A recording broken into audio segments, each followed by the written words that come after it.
If you're 58 with about $1.45 million saved, you're standing at one of the biggest financial crossroads of your life. Because on one hand, that level of saving represents decades of discipline, long hours, consistent contributions, and the kind of thoughtful financial decisions that put you ahead of the curve. But on the other hand, there's a question that quietly sits underneath everything. Can I retire now and still spend $10,000 a month without worrying about running out of money? It's a question about financial freedom, about timing, and about whether the life you want, the travel, the time with family, the flexibility, can begin today instead of 7 to 10 years from now. But here's the part most people overlook. Retiring at 58 is not just about the balance you have today. It's about how that money has to behave over the next 30 to 40 years, how it needs to support you before Social Security, how you need to navigate healthcare before Medicare, and how taxes, inflation, and market risk all interact across the decades. The difference between yes, you can retire comfortably and no, this may be too early, usually comes down to structure, not the headline number. So let's walk through this together. Hi, I'm Alan McBroom, president of McBroom Financial Services. If you find this helpful, feel free to like this video, leave a comment, and subscribe for more retirement guidance. And if you're considering early retirement and want to clarify around whether your savings can support the lifestyle you want, you can book a time with me with the link below. Today, we're going to take a thoughtful look at whether someone who's 58 with $1.45 million can retire now and sustainably spend $10,000 a month without putting their long-term plan at risk. How long does your money need to last? Retiring at 58 is different from retiring at 65 or 67. Your savings may need to last up to 7 years before Social Security, to 7 years before Medicare, and potentially 35 to 40 years of total retirement income. It's one of the longest retirement timelines you can have. Longevity isn't something to fear, simply a reality of modern retirement planning. Many people live into their 90s. Your savings has to be structured with that in mind. How long does the portfolio need to support my lifestyle? Not idealistically, but realistically. This is one of the biggest drivers of whether $10,000 a month is sustainable long term. The second question to ask is, can $1.45 million support $10,000 a month? The math everyone wants to know. A simple level, $10,000 a month is $120,000 a year. An 8% withdrawal rate is high for long-term retirement, especially one that begins at 58. But here's what many people miss.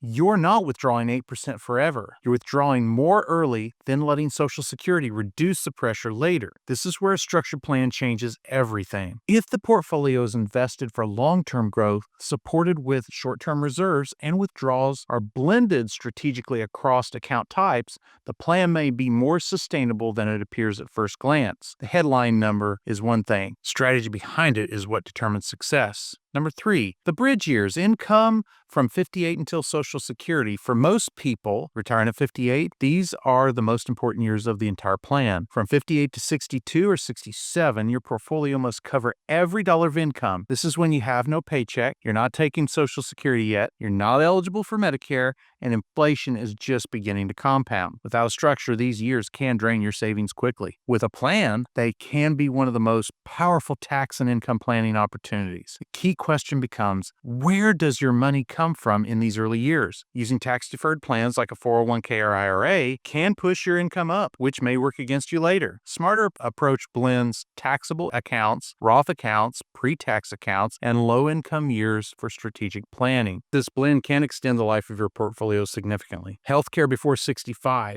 The cost most retirees underestimate. Before age 65, healthcare is one of the biggest expenses early retirees face. And the surprise for many is that the cost is tied to income. If you withdraw heavily from your pre-tax accounts, your modified adjusted gross income rises, which can dramatically increase the cost of ACA premiums. This is one reason why retirees feel early retirement is too expensive, not because of healthcare itself, but because of how their income is structured. With proper planning, it may be possible to lower taxable income, maintain ACA subsidies, bridge that gap to Medicare efficiency, and reduce long-term healthcare costs. Healthcare planning isn't separate from retirement planning, it's part of it. Social Security timing is another thing. It's the decision that shapes long-term income. If you retire at 58, your Social Security options begin in 4 years at 62. But claiming early reduces your benefit permanently. And for someone planning to spend $10,000 a month, the long-term value of delaying benefits can be significant. Here's the advantage of delaying. A higher Social Security benefit provides more guaranteed income later in life when market volatility and healthcare costs tend to increase. But delaying requires a strategy to replace that income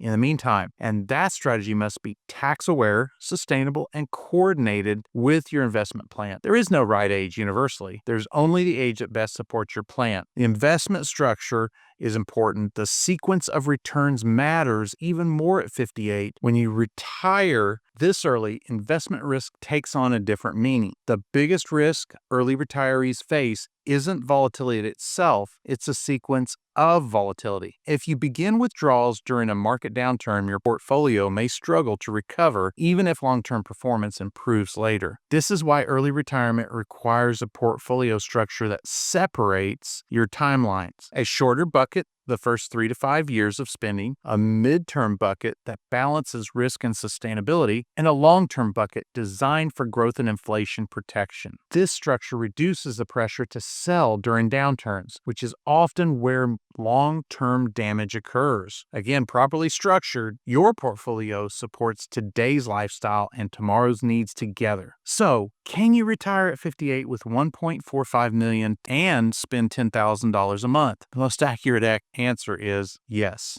but only with a plan that's intentionally structured. You may be able to retire now if, number one, you have a tax-aware withdrawal strategy. Number two, you prepare for health care before Medicare. Number three, your Social Security strategy is coordinated, not arbitrary, not driven on feelings. Number four, you have a portfolio built for both sustainability and long-term growth. Number five, you understand how spending changes over time. Number six, your plan is stress tested for inflation and market cycles. Early retirement is absolutely possible, but confidence doesn't come from the number of your nest egg. It comes from the strategy, and that's where the clarity comes in. Retiring at 58 with $1.45 million is achievable, but it's not something to approach with guesswork. If you want to understand whether your savings, spending goals, and timeline supports the retirement you want, you can book a time with me using the link below. And if you found this helpful, feel free to subscribe for more retirement guidance and share this with someone you care about. Thank you, and have a wonderful day.